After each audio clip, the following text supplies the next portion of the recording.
Sweet. I think this is us, so it's a bit of an intimate group today. Thank you all for coming to the Engage Summit, firstly. My name is Rasika Mohan. I work at Engineers Without Borders. I work as the Director of Development Partnerships. So what that means is I take care of EWB's programs that works with communities internationally as well as in Australia. Engage Summit is a really, really exciting event for us. It allows us to focus in depth on exactly the nexus between community development and engineering. And the topics that you'll hear about today are those that we've been very passionate about in the start in EWB's history, and also what we hope to be passionate about and to grow going forward. So who's here for the Career Pathway session? God, who's not here for the Career Pathway session? Okay, all right. So I guess today's session is really about how to connect communities with different sorts of career pathways. This is a very unique session in that we'll have a focus from an international perspective, but we also will be focusing on career pathways for Aboriginal communities. So it's a program that's very, very close to EWB's heart. And what we hope to do is explore different perspectives in terms of what's worked, what hasn't, where the future lies, from sort of different layers in the career value chain, so to speak. From a policy and governance perspective, from an implementation, strategic programming standpoint, and also at the grassroots level, what does it actually take to build capacity of students and of instructors and those that facilitate careers for those that need it. So with that, we have three very, very exciting speakers who will feature in today's session. The first speaker I'd like to introduce you to is Hamm. Ian is a Yorta Yorta man who has actively been involved in the Victorian Indigenous community in a personal and professional way. The Yorta Yorta Nation is actually one of EW's longest community partners in the domestic space, and we're very proud and very privileged to have this community as our partner.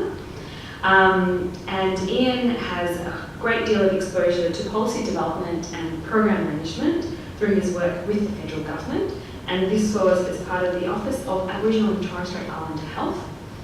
He also spends time and continues to spend time with the Victorian government. He spent time with the Department of Justice, Planning and Community, and he currently works, I'm going to get this wrong, so the State Department of... State Development, Business and Innovation. State Development, Business and Innovation. And so he's currently the chair of Connecting Home Limited, a service for the stolen generations, a director of the Tiger and Community Foundation, and a member of the Sustainable Forestry Council for the Victorian Association of Forest Industries. So lots of experience there, and we really look forward to hearing from Ian. So let's welcome him to the stage. Thank you, and because it's so small, I'm just going to stand here and do this. I don't have a PowerPoint, so you don't have to look at that. In fact, I don't like PowerPoint because I've been to too many things where it's stamped like PowerPoint, so I'm not going to do that. First of all, I'd like to acknowledge we're on the land of the Kulin Nation and pay my respects to their elders, past and present. I'd also like to pay my respects to other Aboriginal people who are with us today. Amanda? And in fact, pay my respects to all of you, because you're here because you want to be, because it's a free event, so you actually don't have to be here. But I'm glad you came to this session, because I think that's important too. A little bit about my background. On top of that, I've been a career public servant. I've worked for the state and federal governments in a range of different portfolios, mostly in the area of Aboriginal affairs. That's who I am. I'm Aboriginal, and I've worked in government because I believe government has great capacity to do things with Aboriginal people. I've worked in education, justice, health. I was the head of Aboriginal Affairs in Victoria for a while, I had a bit of fallout with the state government. And now I'm the Director of Aboriginal Economic Development for the state government. And I do a range of other things as well. So I'm on a number of boards to help those organisations as well. I find that stuff interesting. But most of all these days, and what I want to do for you this morning is I guess give you a bit of a bigger picture or bigger context as to what's going on in Aboriginal Victoria, or if you like, urbanised communities, and where there is a crossover with the engineering industry, for example, the engineering sector, and what opportunities arise for that. First and foremost, I suppose, and I'll put this out there, is when people speak about an Aboriginal Australia, they're not wrong, but Aboriginal Australia fundamentally doesn't exist.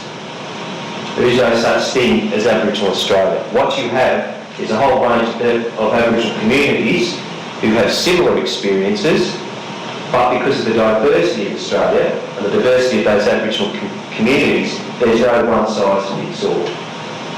So a lot of people want to take the approach of what can we do for Aboriginal people across Australia? Well, not a lot.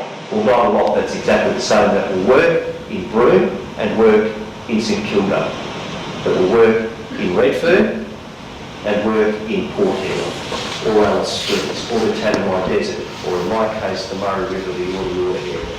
So that's the first thing, is to say Aboriginal Australia is a very diverse community. Even within states, it's very diverse. Amanda and I were having a quick chat before. She covers an area from the Victoria-New South border to the Queensland-New South border. Now that is a huge tract of land, and you've got a whole range of Aboriginal communities in there, all with their own particular foibles, nuances, and the way they do business and that kind of stuff. So that, if you like, is a very basic understanding of it. The other part is that people say, what's the one single thing we can do which will make a difference to Aboriginal people? Now, being a very polite person, I don't tell them what I'm really thinking, which is the one single thing that you can do which will change everything is turn around and walk out the door and hopefully go and do your good work somewhere else. There isn't a single thing that can be done. There's no one single remedy. I remember when I was young, it was all about education. Let's bung every Aboriginal person off to Teachers College, and we'll make them all teachers, and then that will fix everything. And then that didn't work. And then it was in the late 80s, it was the time of Paul Keating deregulating everything, Christopher Skase, Alan Bond, it was all about the economy, stupid. Why didn't we do that in the first place? So basically we're all going to be a bunch of black bondies, and then that didn't work. So in the early 90s, Eddie Mabo wins his case, which I think was the most significant event of the 20th century, but he wins his case. Eddie Mabo wins his case. Every Aboriginal person who walked onto any campus in the Commonwealth of Australia was immediately directed to the law faculty, because we were all going to be lawyers and fight the good fight at the High Court, because Eddie won his case, so that's what we were all going to do. That didn't work either. Late 90s, early 2000s, it's all about health. You need to have Aboriginal people, it's all about health. Why didn't we see that before? So health became the focus, and then 4 to 5 years later, health statistics had to change in need of anything else. Now, over a career of being involved in this stuff, and just being Aboriginal and seeing it all, the thing that needs to happen is everything.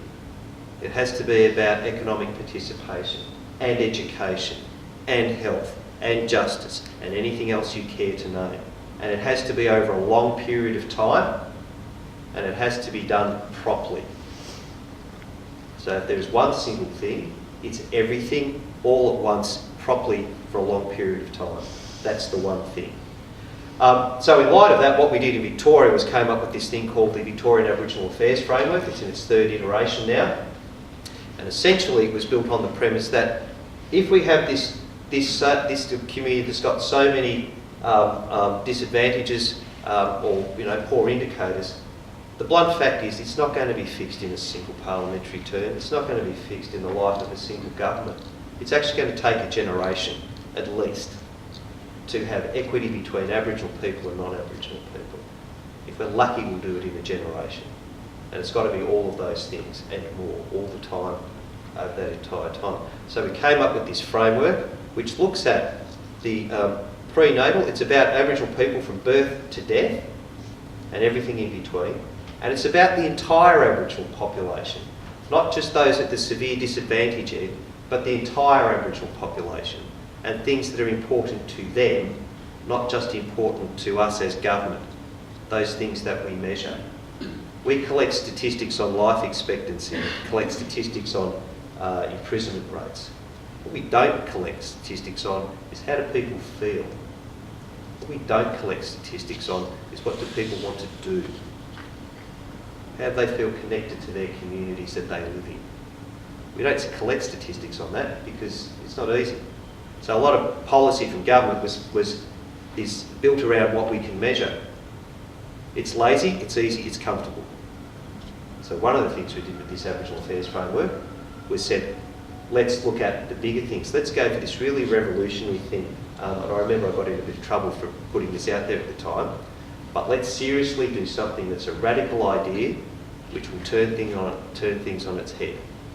Let's ask people what's important to them and base what we do around that. And one of the things that came out was it didn't, despite what people think, the top thing that came out, or employment and economic opportunity came out as number 3. Number 4, I think, was education. Justice was down at number 7. Health was at number 6. Sport.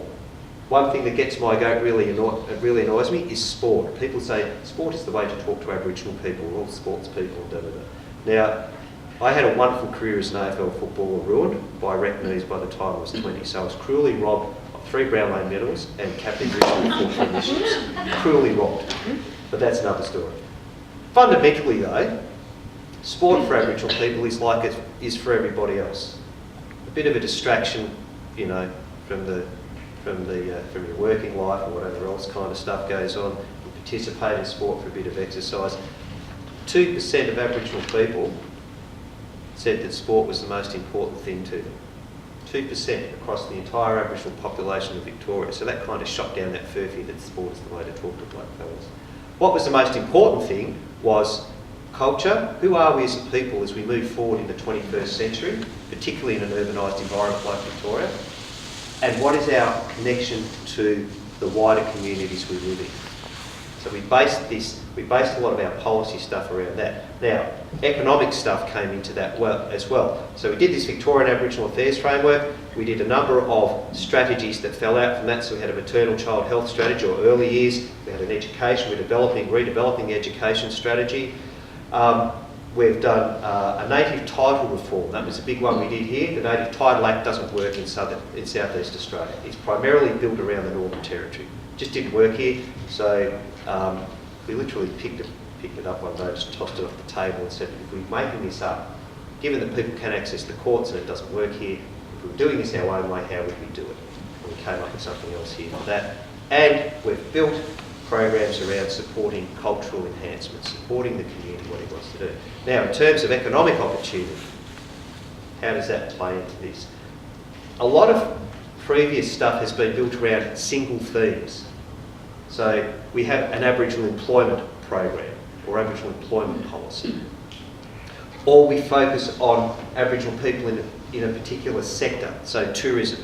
There was this notion that the future of Aboriginal people lay in tourism. I grew up in Yarrawonga, which is on the Victoria-New South border. It's a tourist town. Tourism is a tremendously fickle thing. But, you know, Yarrawonga's a tourist town, but the bulk of people who live there don't do tourism.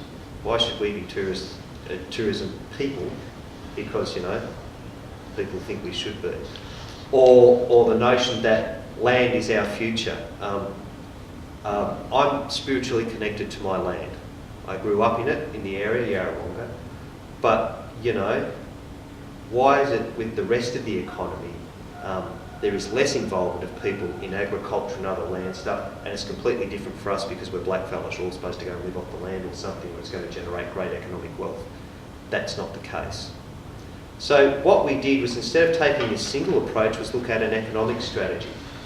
Aboriginal people in Victoria are primarily, if you split the Victorian economy into 3, you've got this line here, which is, or you've got this bit in the middle here. That's the middle class. That's where the bulk of Victorian people are. They're either at the lower end of the middle class or the top end of the middle class, but that's where the bulk of people are. You've got this group up here extremely well off.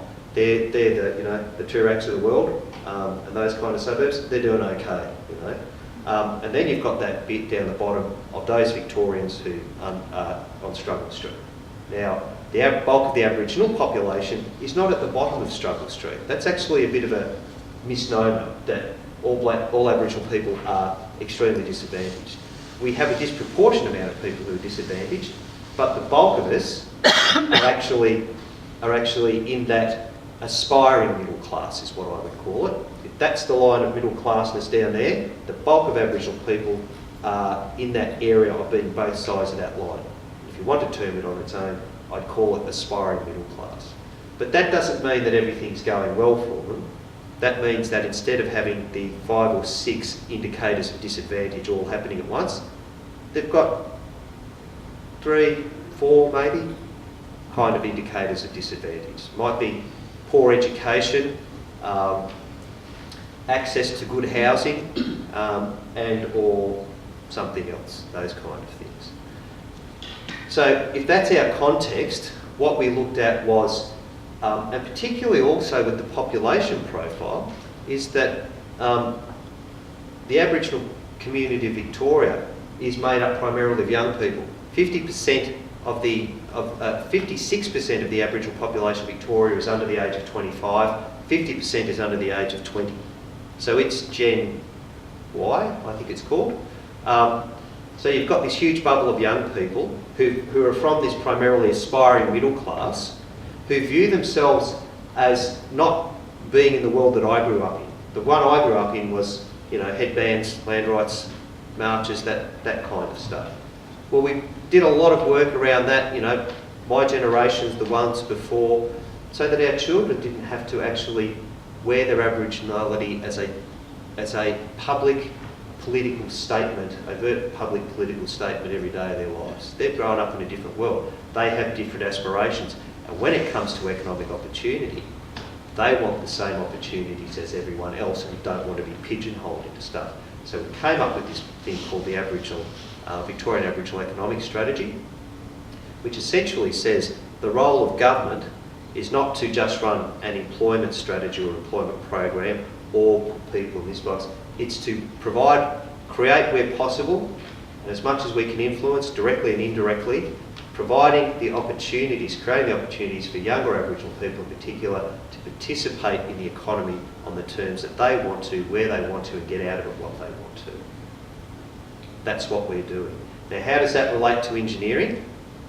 One of the things that we obviously want to do is support people move into those areas where Aboriginal people traditionally haven't been involved with, except perhaps maybe in the odd client focus thing. The work with the Yordi Order is a good example of where what the engineering sector has and what a community aspiration is can come together. But from those who've worked in it, I imagine that it has taken some time to build up those relationships, to build up that trust, to actually focus on what both sides can get out of it. That's one of the keys to this, is this takes a long time to do. Too often in government, too often in a lot of things, we want instant solutions, and it just doesn't work that way. You're engineers, you know how this stuff works. Good engineering projects take years to build, they take years to work out before you even start to build it. Human engineering is much more harder. Moving a group of people from point A to point B is going to take a lot longer than that to do.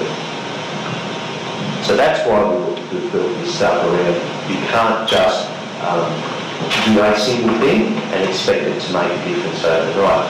The other part of this is also, and this is where looking at my own kids, and particularly my nephews and nieces. So my own kids, Jasper's just turned 13, had his birthday in Turkey, and my daughter's 10 in October, and she's very interested, she's not going to be overseas for her birthday this year.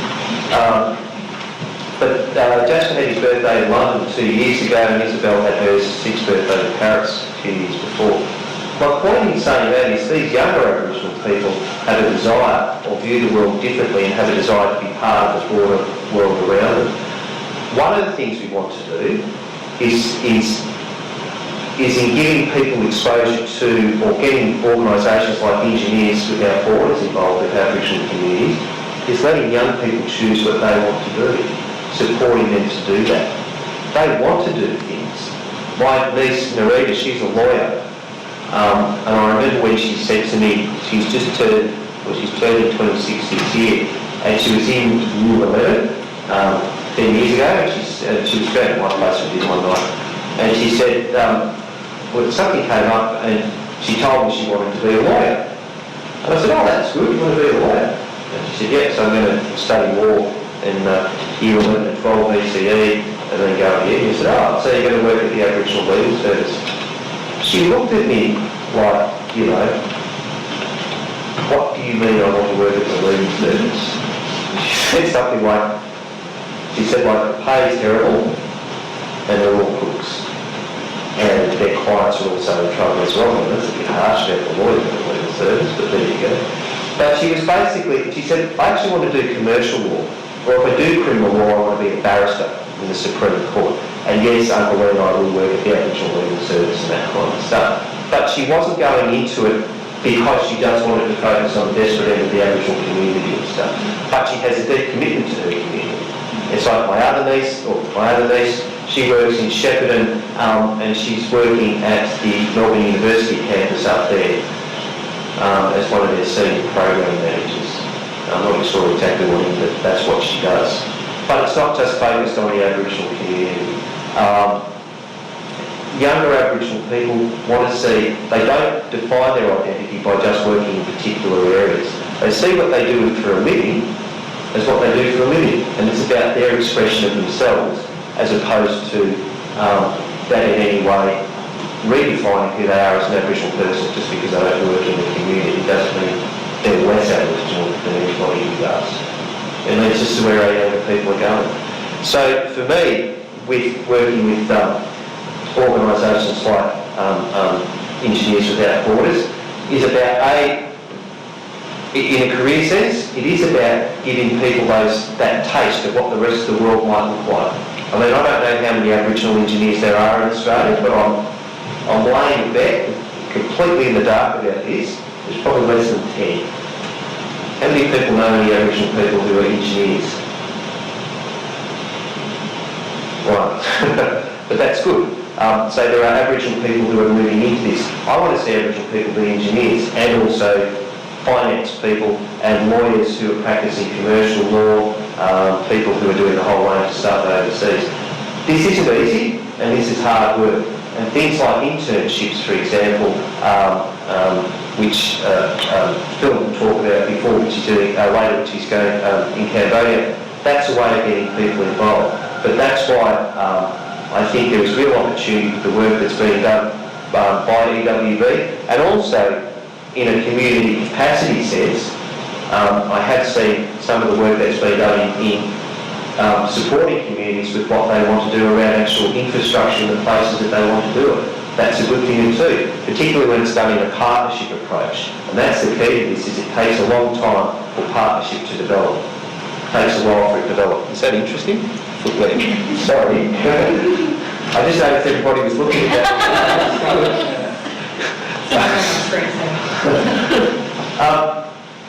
So it takes a while to develop those partnerships. If you want to work with Aboriginal communities, it's not simply, hi, I'm here, I want to do good work with you. You have to build up credibility because, you know, who are you? Where did you come from? What you're about?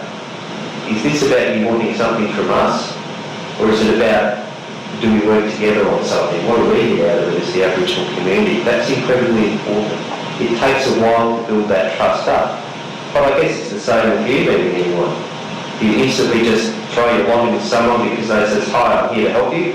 Or do you suss them out first? The whole community is no different to that. And particularly made like that with the broad experience of Aboriginal people, you can understand why people can be a bit sus to start with. So I guess the other part of it is too, is patience is a virtue in this instance. Patience is incredibly important. Where do I want to see all this in 20 years? I want to see Aboriginal people have equity on a whole range of different fronts, but economic equity is one of those critical ones. I want to see, you know, I hope I'm not here in 20 years because that's when I'll be 70 and still doing this. But in 20 years from now, I'd like to see, a whole bunch of Aboriginal people who are engineers sitting in audiences like this. That would be fantastic. So that's really what I guess we're trying to aim for as the state government, is giving people the opportunity to participate in the economy on their own terms, doing what they want to do. But that can't be done without those industry sectors themselves playing a role as well. And that's why, particularly, Engineers Without Borders is an important organisation to lead that. I'll leave it there because I think I've spoken enough. And hopefully, when questions come along, I'll have something to contribute. Thank you.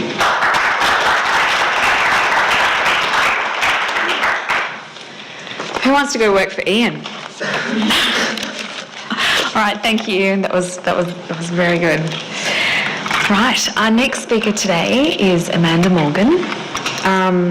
We have a long relationship with Amanda at EWB. Amanda was part of our Aboriginal and Torres Strait Islander advisory group or advisory committee for a number of years. And she is an award-winning equity and diversity strategist and consultant. And she worked with Aboriginal Mental Health First Aid as an instructor there, and she's a mum of 4, so she's currently very, very busy. And she's currently studying also law at Southern Cross University. So let's welcome Amanda onto stage.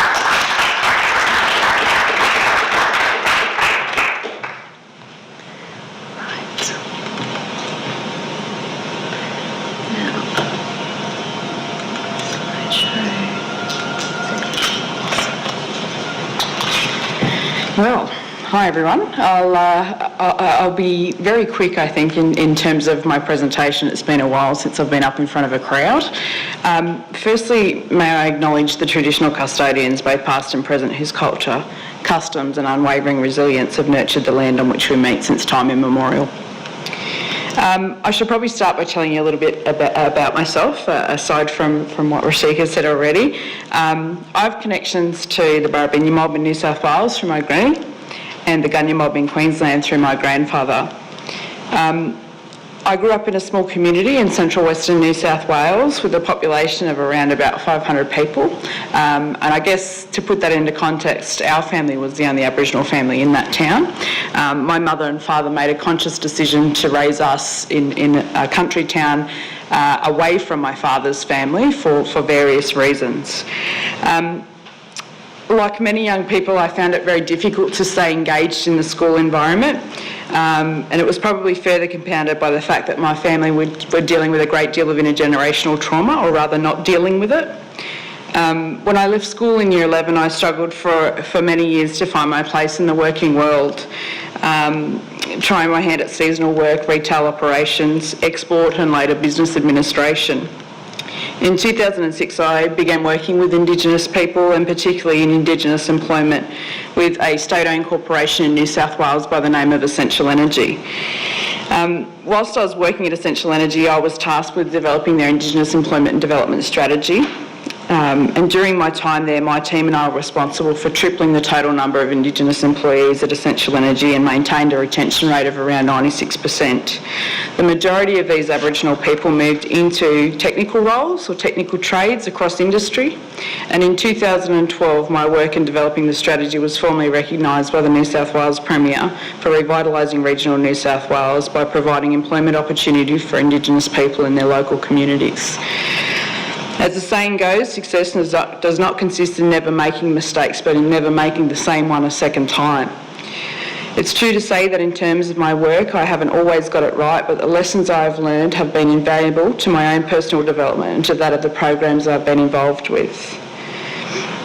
In early 2013, I made the very big decision to leave Essential Energy. I really felt as though I'd sort of achieved everything that I'd set out to do, and being that it was a state-owned corporation, unlike Ian, I felt that working within the government sector really didn't provide me with the opportunities that I was looking for to create change at a grassroots level in community.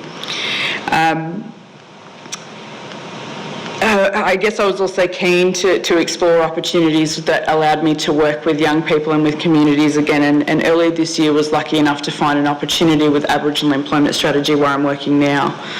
I feel very privileged to be given the opportunity to speak with you all today about the work that I'm doing to connect Indigenous community with career pathways with Aboriginal Employment Strategy, and I offer my sincere thanks to EWB for the opportunity to join you all today. Okay.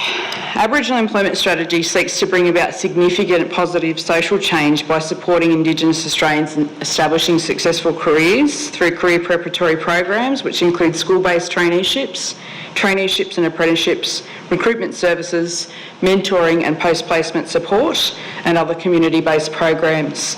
I was talking to Ian a little earlier about the work that I do with schools and other educational institutions with Indigenous youth, and particularly at-risk youth. The community that I work in at the moment is in Kempsey in northern New South Wales, but the patch that I cover is, I guess, some 23,000 square kilometres. AES has obviously a broader operational footprint, and I'll talk about that shortly. At present, AES has 10 strategically located and managed offices across Australia, including Blacktown, Brisbane, Campbelltown, Darwin, Dubbo, Kempsey, Moree, Victoria, and we have out-servicing arrangements in place for Victoria, South Australia and Western Australia. As I said, I'm based at the Kempsey office and cover a pretty massive area. Most weeks I actually spend probably on average 4 days in the car, so I'm spending a lot of time going into schools, talking with kids, and particularly talking with kids about building career aspiration. I guess, as Ian said before, there are lots and lots of communities where you have children that are coming from families where long-term unemployment has been a generational cycle, and so building career aspirations in youth is an important aspect of the work that I do. Our vision is a career opportunity for every Indigenous Australian. Ambitious? Absolutely, but it's not unrealistic. Australia's Indigenous population makes up 2.5% of the nation's total population, and approximately 75% of Aboriginal and Torres Strait Islander people live within a short distance of a mainstream economy. Additionally, population demographics have repeatedly demonstrated that the Indigenous population is relatively younger in comparison to the non-Indigenous population, meaning that for individual organisations, Indigenous employment may be a way of mitigating the risks associated with an ageing workforce.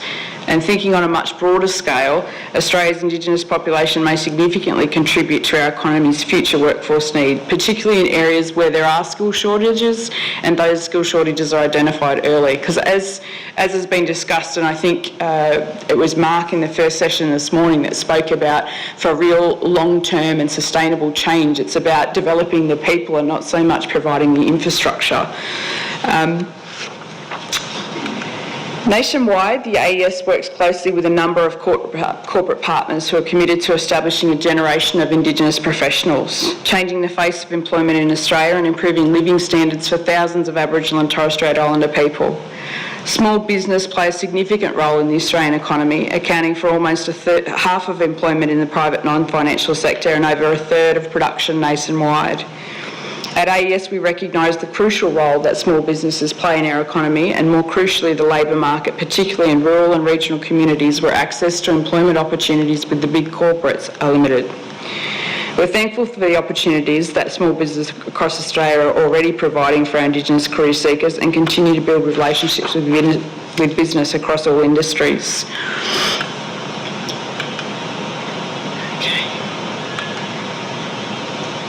I don't know why that showing up a bit strange there. Okay. So in terms of the work that we do at AES, we have what's called an end-to-end career servicing model. First and foremost, we help career seekers, so people who are currently unemployed, we turn them into employed. We look at career planning with people, so it's not just about, like you would hear most often, a job services agency where it's about connecting somebody with a job. It's about looking about what that person really wants out of life, thinking about those aspirations and working towards that. Quite often we'll reverse market people rather than having an opportunity first up. We'll look at what that person has, the capabilities, the skills and the experience. If they don't have them, then we work to build them. Dedicated team members provide coaching and support to career seekers and employers through the life of career placements and beyond. And career seekers are also offered practical support and assistance to overcome some of the simple barriers that inhibit them from participating in work or study, such as assistance with transport, clothing and childcare. Increasing accessibility for career seekers to a range of employment and training options is particularly important, and our outreach sees team members visiting career seekers in their workplace, schools, homes and communities. As part of the career preparatory program that I look after on the north coast of New South Wales, we consider parent and family participation to be critical in ensuring young people employed in school-based and full-time traineeships feel supported and remain engaged in their work and formal training. Pre-employment education and training has also proved to be very effective for career seekers and trainees alike to understand industry expectations, work ethic, how to take direction and workplace communication skills. So in addition to the employment and training outcomes for Indigenous career seekers, businesses implementing Indigenous employment programs have also reported other unanticipated benefits, including improved relations between Indigenous and non-Indigenous work colleagues, increased confidence and pride in Indigenous communities, creating a role modelling effect, improved leadership skills of employees with host employers, and increased cohesion between Indigenous and non-Indigenous community members. I suppose the other real benefit is that organisations and businesses that are involved in Indigenous employment have the opportunity to build their employer value proposition through Indigenous employment programs and create a strong brand amongst Indigenous communities as an employer of choice. I don't know what's happened to the presentation, but it's okay, I'll talk to it. So school-based traineeships is an area that I work intensively with. As I said, I do a lot of career aspiration building activities within schools, and our organisation receives funding from the federal government in the form of the Indigenous Youth Career Pathways program.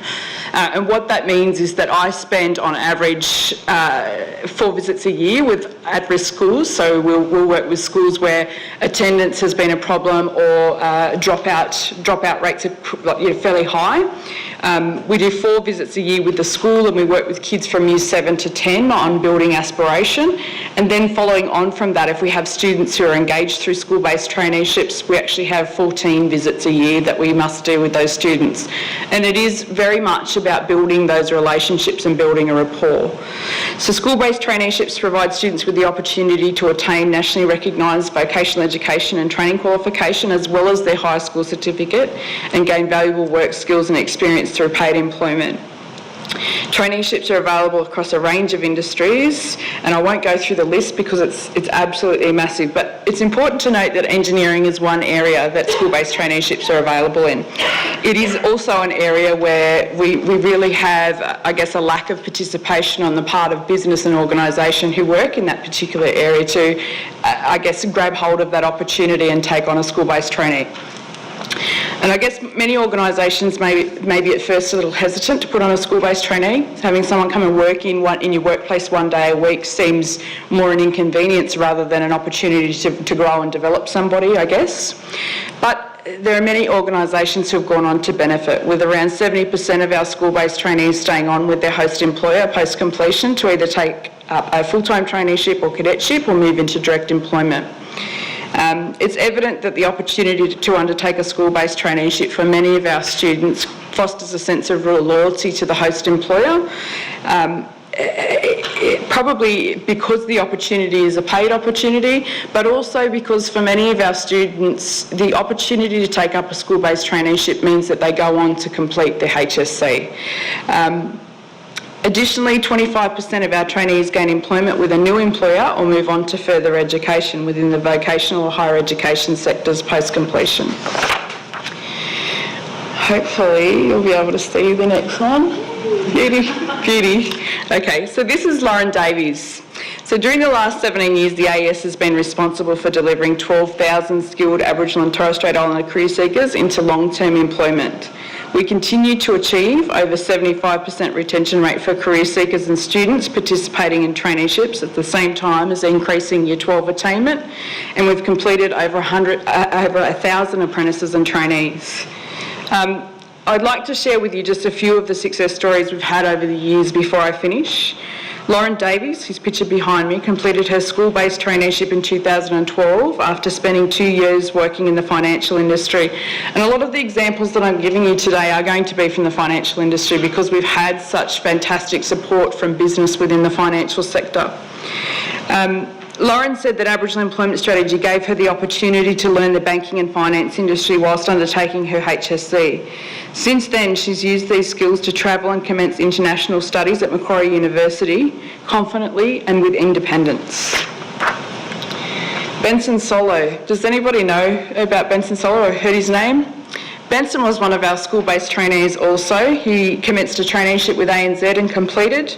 Since then, Benson's gone on to study a Bachelor of Business, Economics and Finance here at RMIT, which he hopes to have completed by 2017, and he's currently the Director of the National Indigenous Youth Leadership Academy. And in 2011, Benson was the Australian Youth Representative with the United Nations. This is Tamara Baker. This is one of my trainees from Kempsey. On Wednesday, the 28th of May this year, Tamara was nominated for the North Coast Institute of TAFE Student Recognition Awards in Coffs Harbour. She was recognised for her efforts as an AES school-based trainee and hosted by the local Westpac branch. In terms of Tamara's training, I should explain that when she took on her traineeship, she was asked to do a Certificate 2, that was her vocational certificate.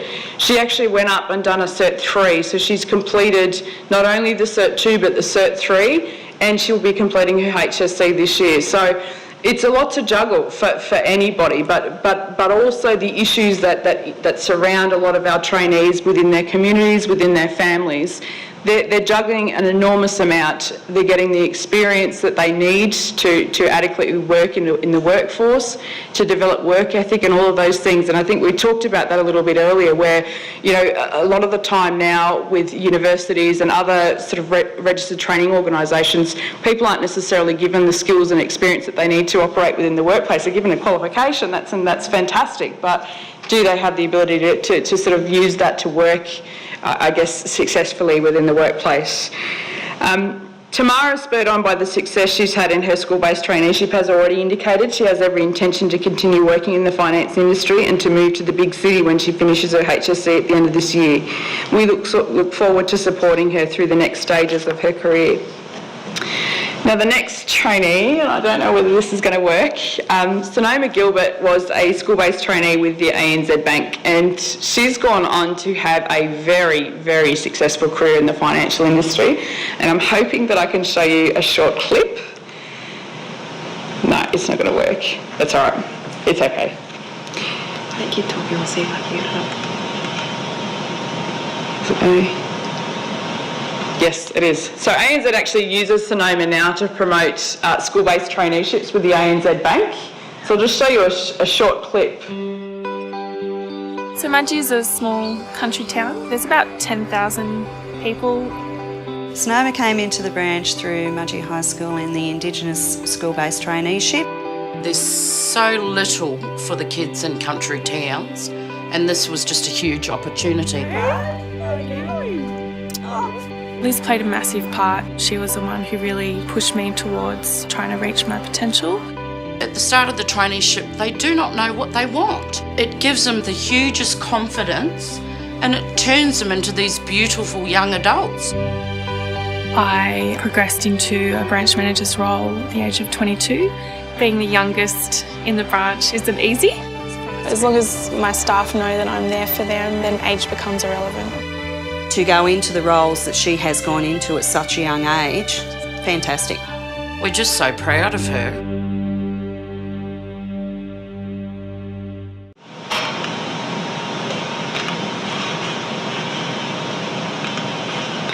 Okay. And it's not working again. Okay. So that was Sonoma, and obviously ANZ have seized the opportunity to leverage off the success she's had. Sonoma started in Mudgee with a school-based traineeship, and as I said, we've got offices all over the nation with outreach services to Victoria, South Australia and Western Australia. And they're just a few examples. I mean, there were literally hundreds that I could choose, but I wanted to be able to demonstrate that, yes, it's worked very successfully in the financial industry and most certainly could work the exactly same way within the engineering industry. And particularly as EWB and many of its partners are already doing work within Aboriginal communities across Australia. So in terms of connecting community with career pathways, I just jotted down a few tips because, as I said, I've previously worked with Essential Energy and spent several years working there. So we did move into that sort of technical trades and professional trades area. I guess first and foremost, you need to understand the needs of your own business. If you're looking at Indigenous employment or connecting community with career pathways, understand your own needs and look to where there are opportunities for sustainable employment for people. I think far too often what happens in Aboriginal communities is that the opportunities are either funded by state or federal government, and Aboriginal people are given access to very short-term employment, or it may be just for a certain period of time, and quite often there's no security in that, and it's very, very hard for people to continue to move on and move on and move on. If you're developing a strategy, stick to 4 or 5 key objectives. I think I've seen reconciliation action plans and strategies from all over Australia, and they are filled full of objectives. Don't make it too, complicated. It's very simple. You know what your business needs, you know what you want to do in terms of helping Indigenous people within community find employment with your business, then stick to those 4 or 5.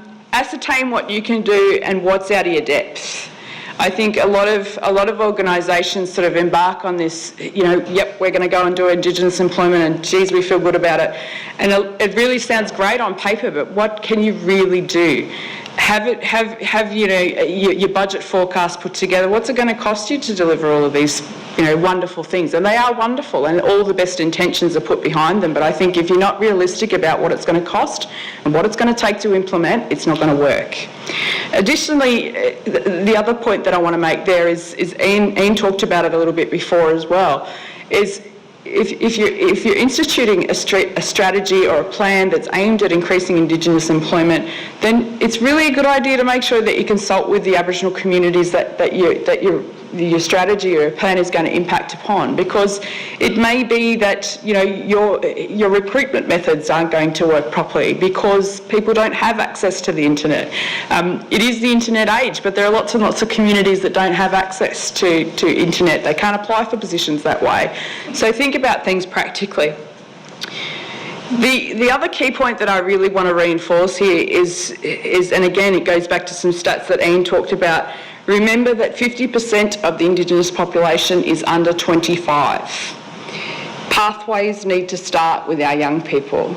So when I say that, I think, yes, there needs to be work done in schools, and no, not all organisations can commit to doing that. So know what you can do and know what you might need somebody else to help you with. And I think recognise this, if you think of nothing else. Engineering is a pathway that's going to obviously require you to put that person through university, but university for somebody who has a family, who are long-term unemployed and nobody's ever had a job, nobody's ever gone to university, can be a very frightening thing. That's why creating pathways like school-based traineeships and moving on through vocational education to further education within the tertiary sector represents a real opportunity for Aboriginal people, because it's almost like, yep, I've gained that inch, now I think I could get the mile. You've really got to build people, and it's really about creating sustainable relationship between you and the people that you're trying to engage with. Ensure that you have an understanding of Indigenous values and that these values are mirrored in your employee value proposition. There's a reason that all of us are attracted to the organisations that we work for. It's the employee value proposition. What is it that I get out of this position? It's not just about the pay. There are things that attract us to organisations other than the sheer remuneration benefits that come with it. So understand those values and mirror those in the employee value proposition. It may be that there's opportunity for people to work in community, or it may be that they're making a real difference for communities abroad. And finally, engage. Aboriginal communities have experienced a great deal in Australia, and I think it's definitely been an issue that's definitely been explored by Ian this morning. But I think one thing we need to remember is that building trust and rapport with Aboriginal communities is going to be difficult, because there's been so many times where that trust has been abused.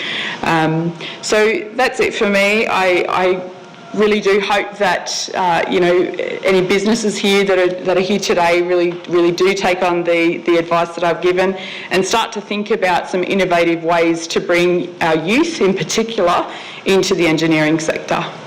Thank you.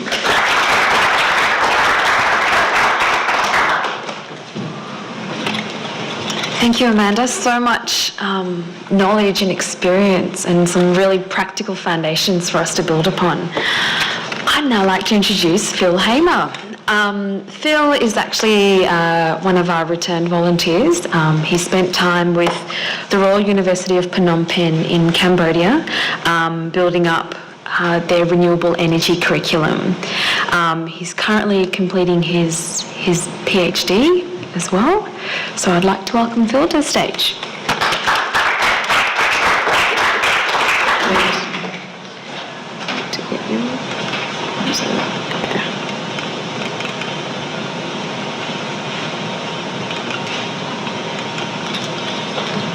Okay, I'd like to start again by acknowledging the traditional custodians of the land, their elders past and present, and also by thanking EWB for giving me the opportunity to go to Cambodia, do this work, and to come and speak to you. So I should preface this by saying I'm not an education professional. I've had a lot of education. I'm doing my, postgraduate degree, whatever, and I was involved in education in Cambodia, but it's not something I've had a lot of training in, and what I'm providing is my own experience and what I saw over there.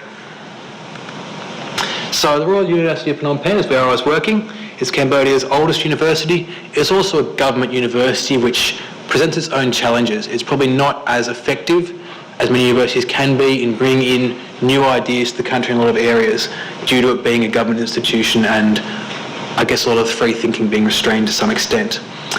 It's only had 3 faculties in the past. It's not what we'd think of as a university in Australia where it covers, engineering, law, science, arts, etc. It had 3 faculties: science, social science, and foreign languages. And its focus has been on training teachers. I don't want to go too much in the history of Cambodia here because I'm giving another talk this afternoon where I'll do that.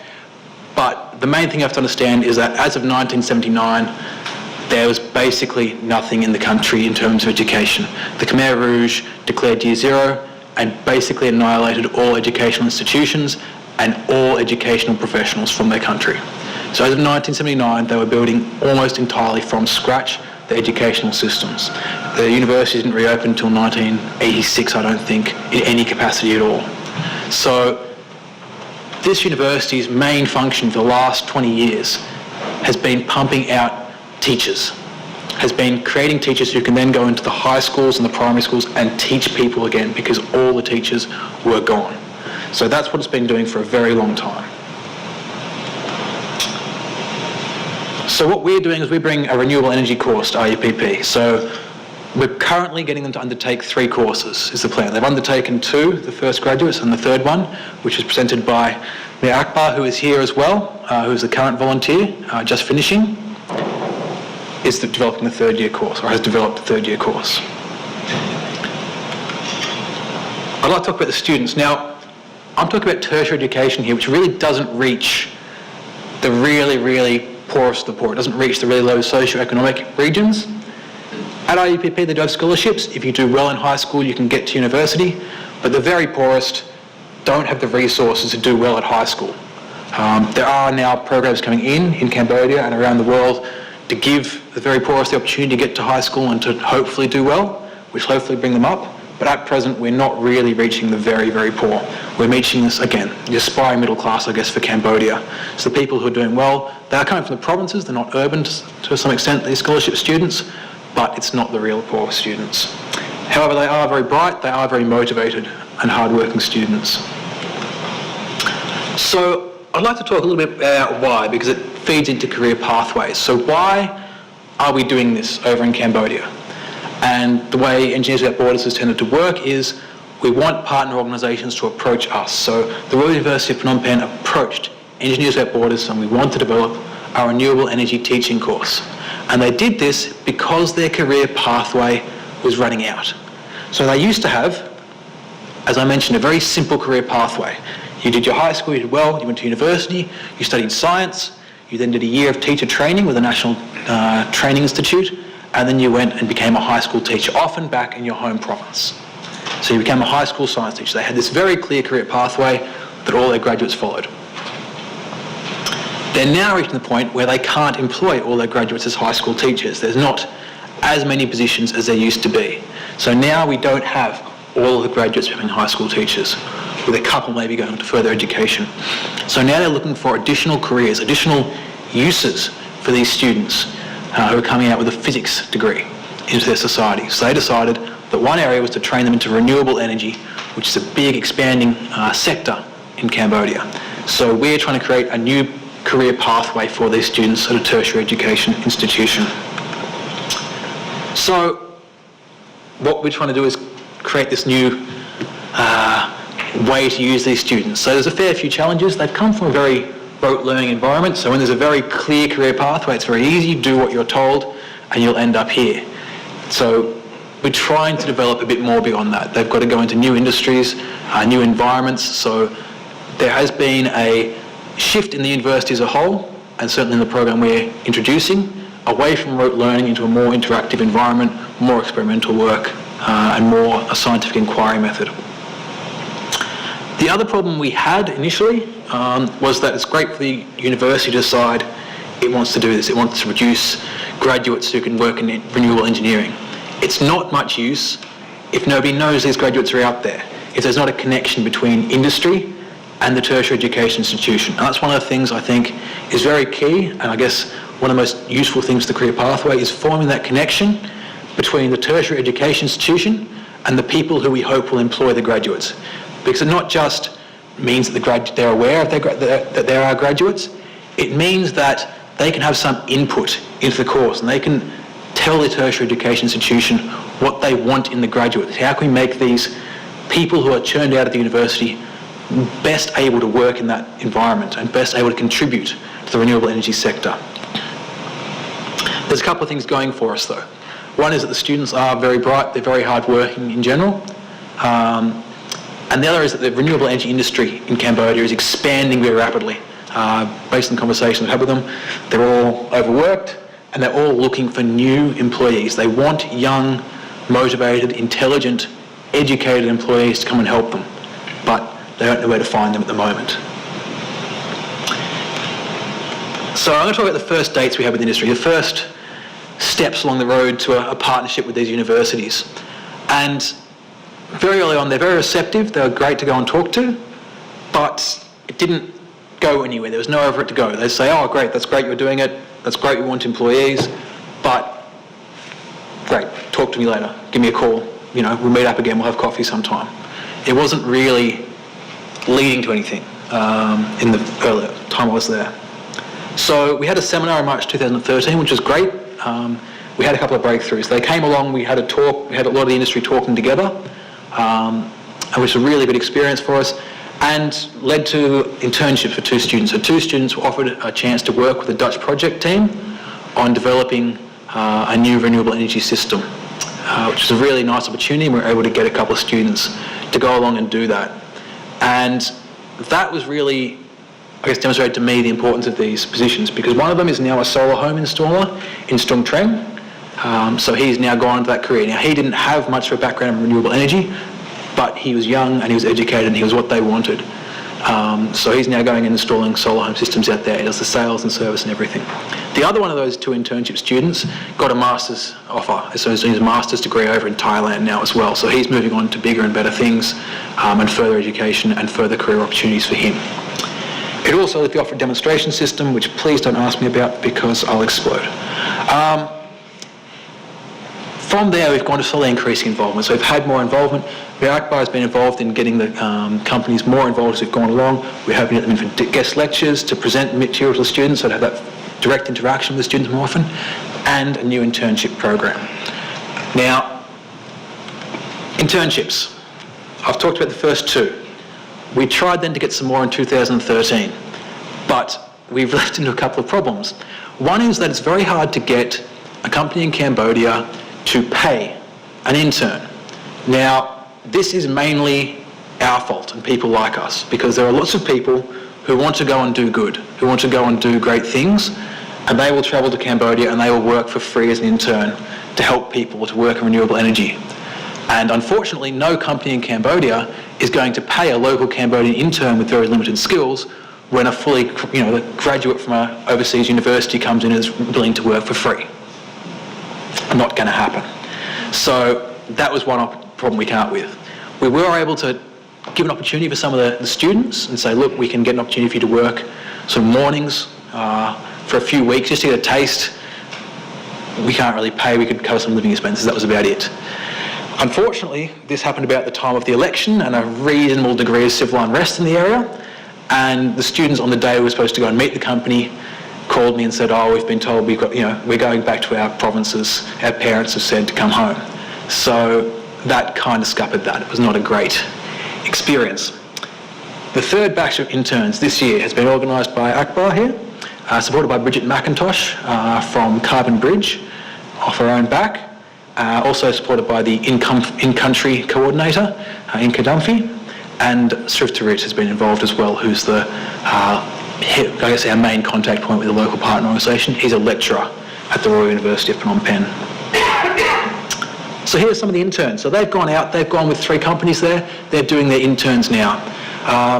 We've got a bunch of the interns on the left-hand side here who have been working at a Dutch NGO called Picasol, and they've completed their training in I believe, installer training, and they're now working with Picasol for the next couple of weeks to learn about how they could end up employed there, what they'd be doing training, doing education stuff, learning how to install solar systems.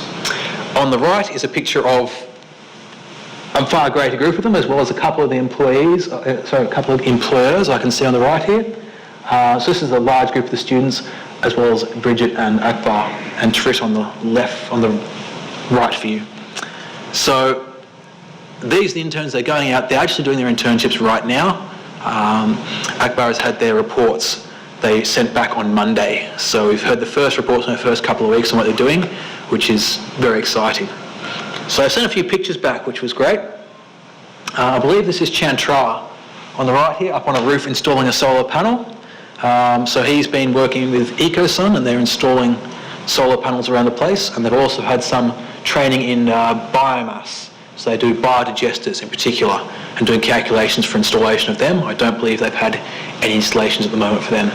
I believe it's Sajia in the middle here. She's at Picasol, and you can see her there with one of their training systems, which is a tracking system of solar panels, which, I don't know, I guess for those who are involved in solar, tracking systems add a lot of complexity, and this one doesn't work so well. So I always like the simpler, fixed approach, but it's great to get the experience with these things and to work with large-scale systems for her. I believe it's Sok Lim on the moto there, which is a somewhat ubiquitous site. For anyone who's been to Cambodia, everyone's got a moto, or everyone who can afford one's got a moto. If they don't, they've got a push bike. But I believe he's heading off to Kampong Tom, one of the provinces. He's been working sales and services solar systems. So he's been working in the Kampong Tom office for NRG Renewables. These are also pictures of him transporting the stuff. It's a touchscreen, that's terrifying. These are also pictures of him heading out to provinces and doing installations there. Chet, I believe, on the bottom here is being taught how to look at the connections within the junction box for a, again, larger PV system at Picasol. And I'm going to guess it's Chantar doing checks on stock for EcoSun. So they're doing a whole range of things. They're learning installations. They're also learning about business. They're learning about how to sell things, how to do stock, how to keep stock, what it's going to be like to work in a renewable energy environment. What are the benefits? Now, I love this statement because lot of these students have limited English. They're actually fairly good spoken in many cases, but often their written English is idiosyncratic, and this is what we get. But she's getting an additional benefit here out of her working in this environment because she's working with a lot of native English speakers, so her English improves as well as her understanding of business studies. So it opens up a lot more opportunities for her and a lot more experiences for this student. In particular as a female student, this one, it's often hard for them to get that wider experience. It's a little bit sheltered in some respects. So it's great they're getting this broadening experience. And the main thing, other thing I take out of this is she's practicing what she's learnt in class. And that has a whole range of benefits. It makes it more real to them. It makes, what they're doing in class seem more important and more relevant. And it actually increases their motivation to study as well. They go back, they learn more about renewable energy, and they realise it's not something they're rabbiting about in class. This is something I can do. This is something I can make a career out of. This is something I can use to help my community. So that was great. And again, the experience with business, and we hope that it'll lead to employment opportunities for these students. We really want them to end up employed once they finish their internships and their degrees, and hopefully by creating this connection with the company, that'll happen. For business, so they're getting a chance to trial potential employees, they're getting a chance to connect with a potential workforce for them which they've identified as a need. It also gives them a chance, again, to feed back into the education system, to feed back into what we're doing and how we're preparing these graduates to make them the best employees that we can provide to these employers. The other thing it does help is it brings another fresh perspective. Okay, a lot of these companies are actually expat run. Okay, there's a couple of them that are Khmer run. EcoSun is run by a Khmer guy, but the other two are sort of run by expats. So they come with sort of a set of preconceptions to some extent. So it's great to have a sort of fresh perspective from new employees from a Khmer background who are, we hope, confident enough to sort of say what they see. And some of them, it's been great. They're getting some feedback on how they think the internship program could be improved. So actually getting them to think about it, and they're starting to come up with ideas and bring this perspective to it, which is great. So what's next? So this internship program will go on for a few more weeks, and then we'll do a review and try and work out what's gone very well, what's gone not so well, how can this be improved, and then in a year when they graduate, we'll see how this is translating into employment, how many of these guys are getting employed, and then in 5 years, I hope we'll see graduates from this course having an impact, not just being employed, but actually changing the sector, changing how things are working in the renewable energy industry in Cambodia. So I guess the key lessons we're taking out of this for career pathways that I've taken out of it is it's really important to have this engagement with employers. Okay, it's all great to train people, to have them be, really knowledgeable and really educated. If there's not a career pathway, it's not a way for them to engage with employers, it's going to be kind of lost. We also want this industry involvement during tertiary education to increase the students' learning experience and to produce more employable graduates. And there's benefits even if they don't follow a career in the same area. As I said, it expands their experience, expands their horizons just doing this industrial training course. I mentioned the other one of the original employees is now doing a master's in Thailand. I believe doing the internship helped him, made him more confident and helped with that goal and that achievement. He may have achieved it anyway, but I really believe it'll help other students have the confidence to pursue their goals, if that makes sense. So I've talked about a couple of partners who've been helping us out with things we've been doing in Cambodia to various degrees, so they're all there. If you want to learn more, here's a bunch of websites on things these companies are doing and things we've been doing, and also on the broader renewable energy sector in Cambodia. That's me. Thank you very much for listening.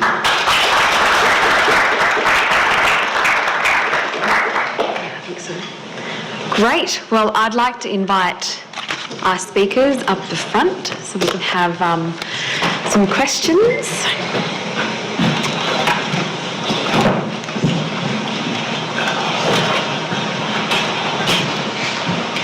Now, we've got about 15 minutes left, so I had a whole bunch of questions that I wanted to ask, but I might hold off, and I'll open it up to the audience. Does anyone have a burning question?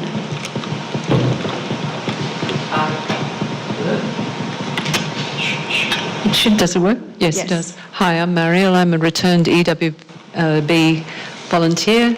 I'm not an engineer though. I specialise in project management and enterprise development. Amanda, I'd like to hear from you about the success factors that you feel are critical for workplace internships, if you can elaborate a bit on that.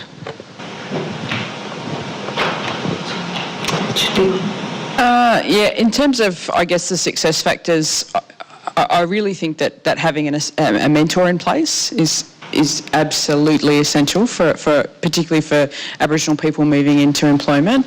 And also not just having a mentor in place, but somebody who has the skills, knowledge and understanding of Aboriginal culture and particularly takes the time to build a rapport with that person. Probably the ability to learn from mistakes. I think, one of the things that I've learned throughout my career, personally speaking, is that my mentor allowed me to make the mistakes that I needed to make to learn, and I think we all learn best from mistakes.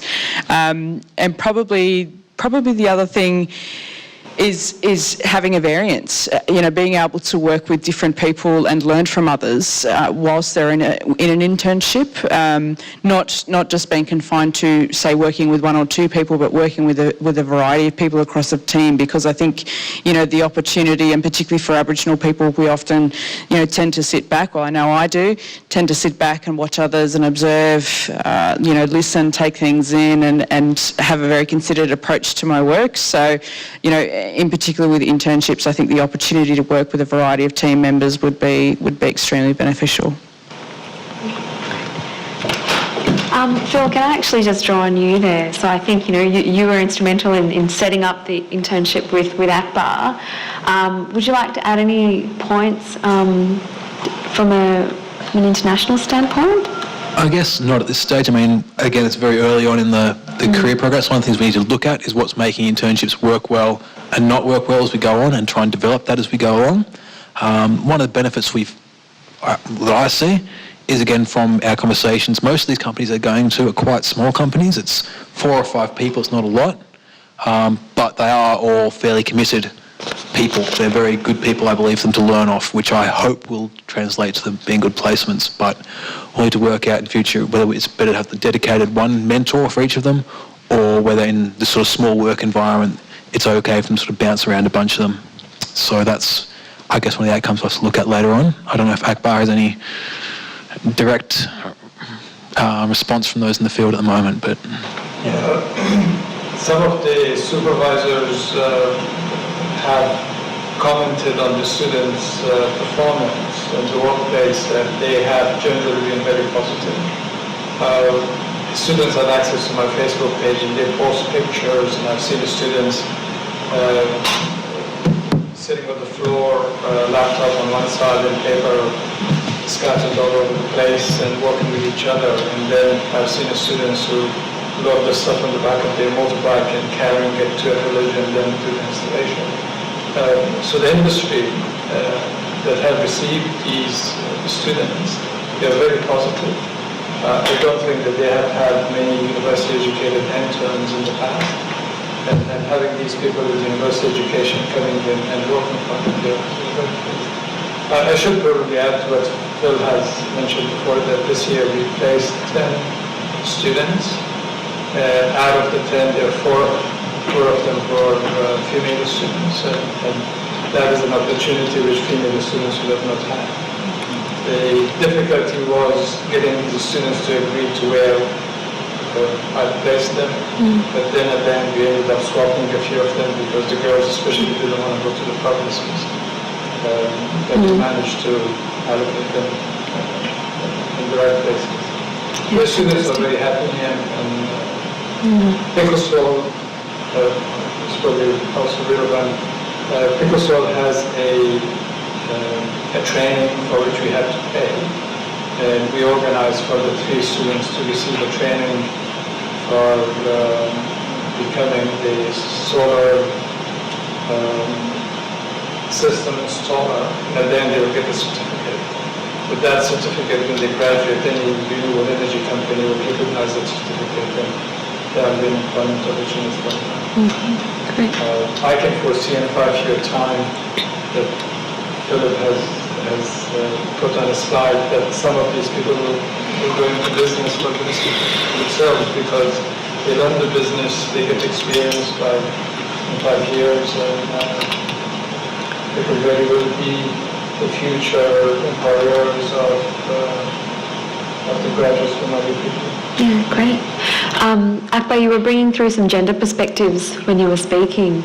I'd like to invite Amanda and Ian to actually talk about any specific gender perspectives that they've seen come through in terms of the establishment of career pathways domestically. I suppose from my perspective is that, again, it's about not putting people into boxes because of either, their background or their gender or that kind of stuff. I think mostly, and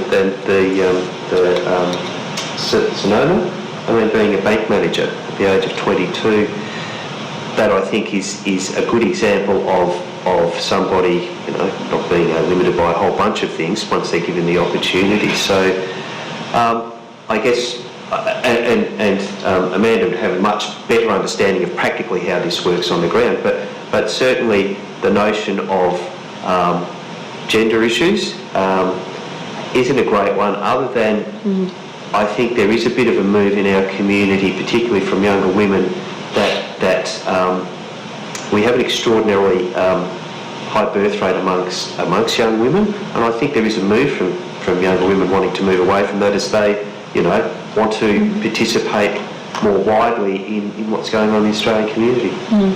Okay. Yeah, Can you guys hear? Yeah. Leave the microphone alone.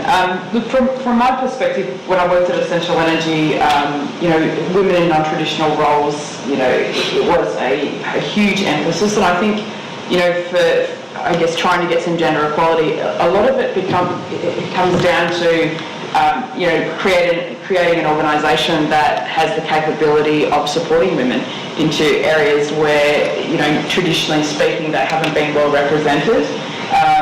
I think, in terms of the work that we do, certainly bank managers, traditionally you would have seen that there were a lot more men than women in that area. And again, it's around those organisations in particular putting an emphasis on the fact that it's about equality and your ability to perform the work rather than, whether you're a male or a female. I think the other thing that probably practically speaking, and I think, when you were talking before about where you were placing some of your interns, I think, some consideration has to be given about what the experiences might be for a female in a particular workplace or a working environment, and whether it's potentially suitable and what actually needs to be put in place before you can put a female into a particular area. In Australia, I would say, definitely the work I did with the Women's Employment and Development Strategy at Essential Energy, a lot of our work was centred on, preparing our male counterparts within the workplace for women coming in to work with them. It does change dynamics significantly when you've got a workplace that is, 95% male dominated, and you put into the mix there a couple of apprentices or cadets that are female, and how to prepare the guys for that, because it is something that they're going to have to confront, and also about, I guess, being respectful of the fact that women are coming into those areas as well. And I think conversely, we've had to prepare women for the fact that men aren't going to be ready for that. And that's just the plain truth of it. But I think it comes down to an organisation to be responsible for those things and be aware that there may be issues with women moving into areas that traditionally men have occupied. Yeah, great. So I guess what we draw on here is ensuring that the environment that these aspiring practitioners go to has to be an enabling environment. Perhaps I can invite some perspectives from each of the panel members to talk about what makes an enabling environment so that communities can establish pathways for themselves from a technical career perspective. I'm going to talk about just more broadly about enabling pathways. Please. A lot of it's about, it is, as you say, people's perspectives on things have to change. I mean, there's no set criteria or a nice set of steps, but fundamentally there are other industries that have just as many perceived barriers, there's race issues, there's sex issues. An example I know really well is Australian football. Now, with the Australian Football League, there is a disproportionate amount of Aboriginal men, Aboriginal players in the Australian Football League. We make up 1 to 2% of the population, yet in the Australian Football League we're over 10% of the AFL's playing roster is Aboriginal. Now, looking at another part of the AFL, how many Aboriginal people are there employed in non-playing roles in the AFL? That is roles not actually running up and down the MCG or direct association with the blokes running up and down. Does anybody want to take a guess? There's actually 2 employed, and they're both in Aboriginal roles anyway. One is Jason Mifsud, who's the Manager of Diversity for the AFL, so he looks after the multicultural area and the Aboriginal area, but he came out of the Aboriginal programs to start with. And the other one is a woman, actually, Belinda Duarte, who's the Director of the Kurungamaji Institute, which is the Aboriginal Institute run out of the Richmond Football Club. Other than those 2, there are no Aboriginal people employed in the entire AFL system in any executive roles, period. There are a whole bunch of trainees through the youth trainee scheme stuff that's being done through AFL Sports Ready, and I think that's fantastic, which is like what Amanda does, give people a break, get them in and that kind of stuff. But there is a perception that Aboriginal people do sport as the playing of it, not in the industry as the running of it. There are only 2 people on boards of any AFL institutions in the entire country. One of them's on Greater Western Sydney, have a community programs foundation, and there's one person on that, and the Richmond Football Club has the Tigers and Community Foundation. I'm the board member on that, so there's only 2 of us. So that entire industry, there are 4 Aboriginal people who are not running up and down the Melbourne cricket ground. So we're really talking about changing perspectives. Changing perspectives, changing people's stuff, and it's really hard. That's the other part about this. Is as Amanda and Phil would both know, the best intention is probably 1%. It's the hard work that goes with changing the daily grind of what happens. Yeah. A woman going into a place that is 95% male-dominated and always been an industry of blokes, the best intention can be they want to do the right thing. There's just the daily grind of making it happen. It's really difficult. And that's the kind of thing is that I suppose there is no single tip. It's just hard yakka, but it's doable. And it just takes a long commitment for people to want to do it. Eventually we'll get there. Phil, I guess from your perspective, from an operational and practical sense, what do you think is a key factor for making the enabling environment successful? I guess Cambodia's got the same problems to an extent reinforced because of that rote learning environment and the hierarchical nature of society. It's a society in which respect for your elders is paramount and respect for your superiors is ingrained. You do not question anything your superior tells you. So it's one of the things we've got to sort of break out of. And some of the people engineers that borders work with in Cambodia are some of the most progressive, but you still see these ingrained behaviours. The women are not really enabled in the workforce. They are sort of paid lip service as equals, but they are not encouraged, they are only receiving limited encouragement to put forward their ideas and take leadership roles, I believe, to some extent. Certainly within the university, it's very hard for a female to take a leadership position. So it's developing an environment where the students feel they can actually express themselves. Because in most of these environments, people are progressive and will accept it, but it's not being promoted. If that makes sense. So the students aren't being, younger male students are getting, they're more forthright and happy to express themselves. The females still tend to hang back in class and in the environment there because of that's the environment, that's the expectations you put upon them. And it takes a long time to break that, but some of them have seemed to be breaking out, and they do, and once they realise people listen to them, it's amazingly enabling for them. Great. Just conscious of time, we're nearly into lunch, so I might take 2 quick questions and then we'll break for lunch. Do we have any other questions in the audience?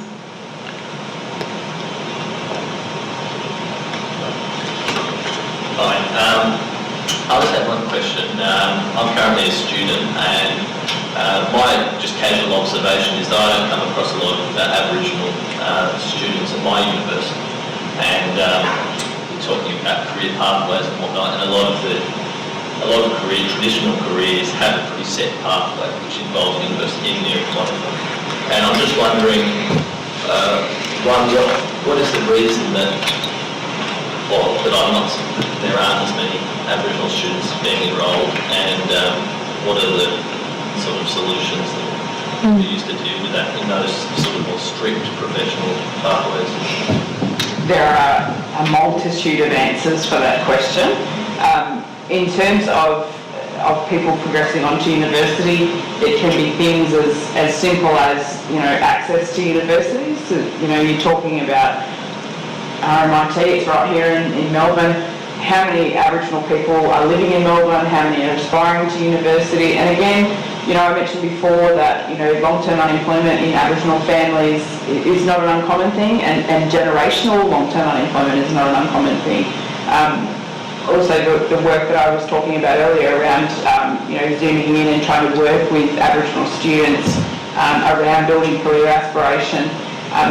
With the completion rate for Aboriginal and Torres Strait Islander kids that pick up their HSC on the Year 12 is not at all high. I mean, there's been gains made in that area, and there's been a specific focus by the federal and state governments for encouraging kids to go on and finish the HSC, and obviously the earn or learn, slogan that's out there now means that kids that are, thinking about dropping out of school can't seek, Commonwealth assistance for, any benefits, Commonwealth benefits. So, that's one reason that we may be seeing a change, but also that there's a lot of emphasis being put on Aboriginal youth in schools to try and encourage kids to have aspirations. And I suppose for a lot of these kids, I think, if you can take a moment and put yourself in their shoes, they don't see a great deal many role models in their own communities.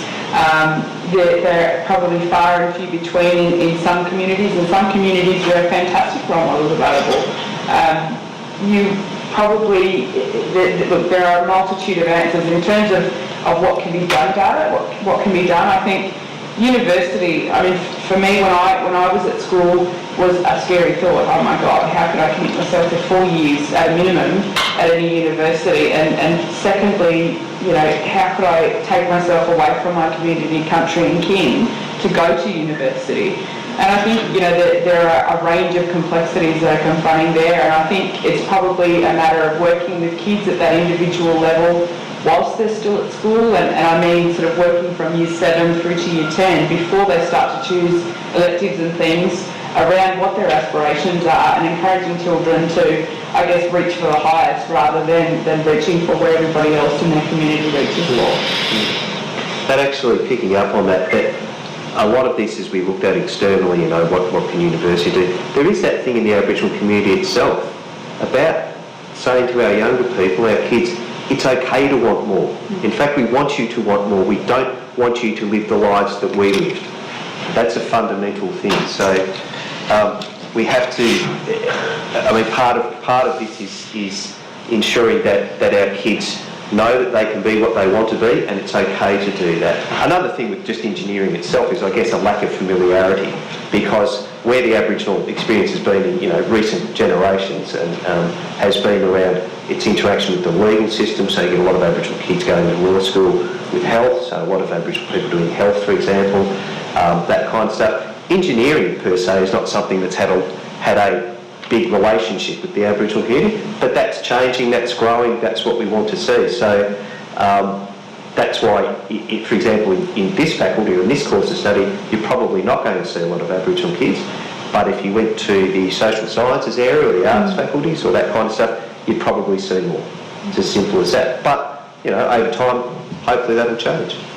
I think the only other thing that I could probably add to that is, Ina and I were talking about it earlier, there's a lot of lateral violence in Aboriginal communities. So, for instance, if you have one Indigenous person in a community who goes on to university and finds paid employment and does very well and is successful, then there's this perception that that person no longer is a part of that community, and somehow they think they're better than everybody else.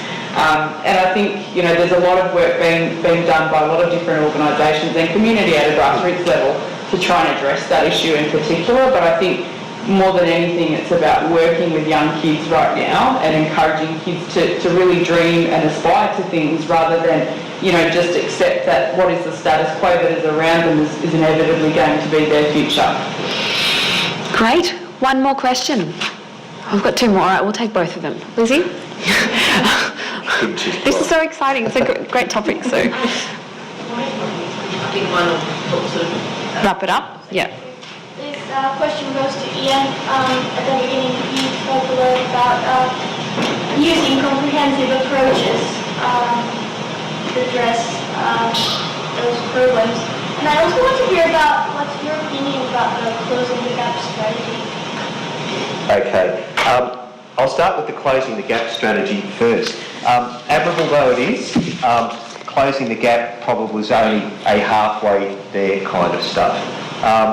My own view, my own aspiration for my own people is that I just don't want to close gaps, I want to go beyond them.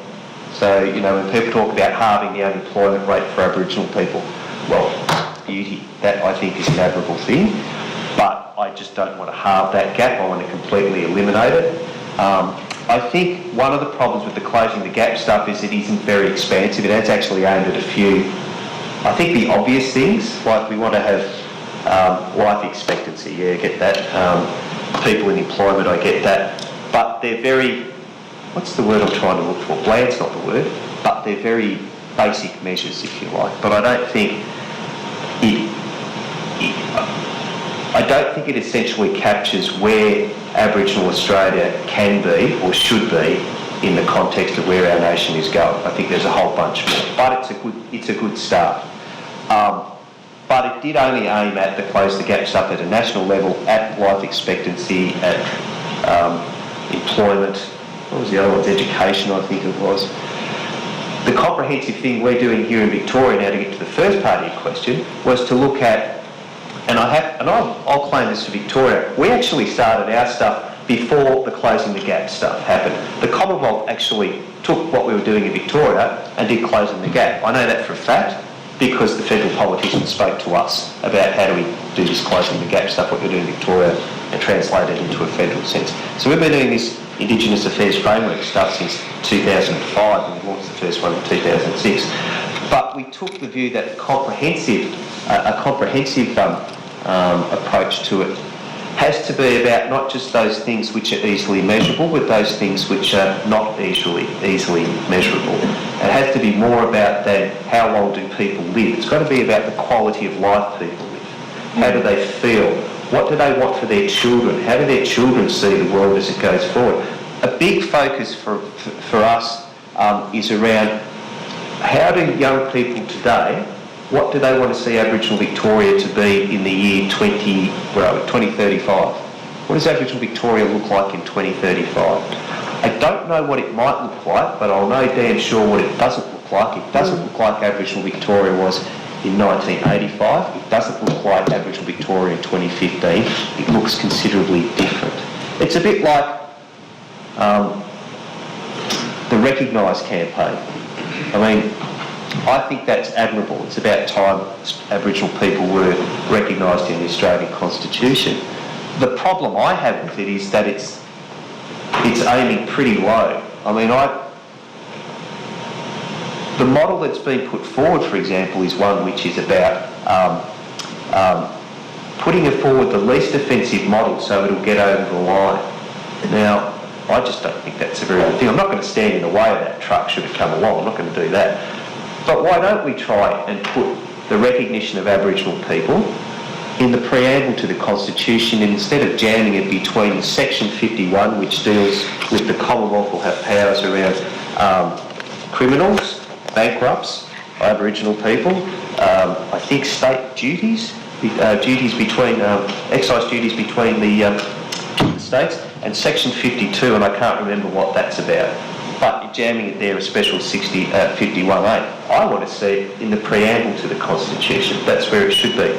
So, relating that to your first part, I think the closing the gap is admirable, but I think it's still not aiming very high, and that's what we've tried to do in Victoria, is aim very high, and base that on what do we want Aboriginal Victoria to be like, what does Aboriginal Victoria want to be like in a generation, as opposed to let's just close these gaps and and in terms of the Constitution, I think we should aim for, let's use this discussion as the start of reforming our national identity as a whole country, and why should the Aboriginal stuff open the batting for that? Let's fix up the recognition of Aboriginal people, but let's put it right at the start in the preamble, as opposed to the lowbrow approach of let's go for the least offensive and just so we can get that over the line. That's way out of the scope of what we're talking today, but you ask a question like that of me, It's all right. going to get It's about setting a longer term vision. So, Lizzie?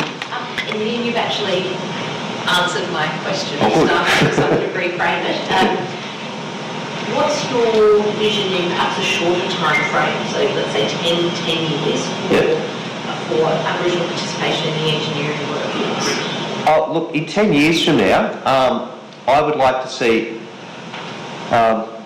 and working on the basis that to become a good engineer probably takes you about 10 years, I'd like to see Aboriginal people, say 10 years from now, you'll have more people in the Aboriginal in the engineering education system than you will now.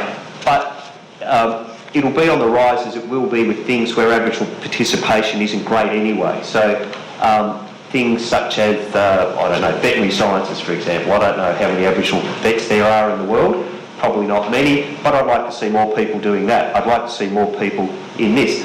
I'd like to see Aboriginal people doing engineering not solely for the purpose of wanting to benefit their community directly, but because this is what they want to do for their career, and they feel the freedom to be able, of course I'll do stuff in my community, but I'm a career engineer, civil engineer who wants to build great big buildings in Dubai or something, you know.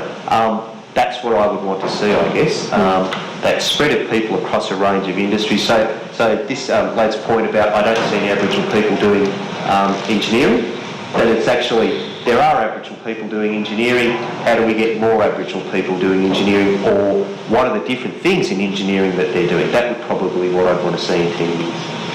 So, and then if I could ask you the same question and perhaps Phil from a Cambodian perspective.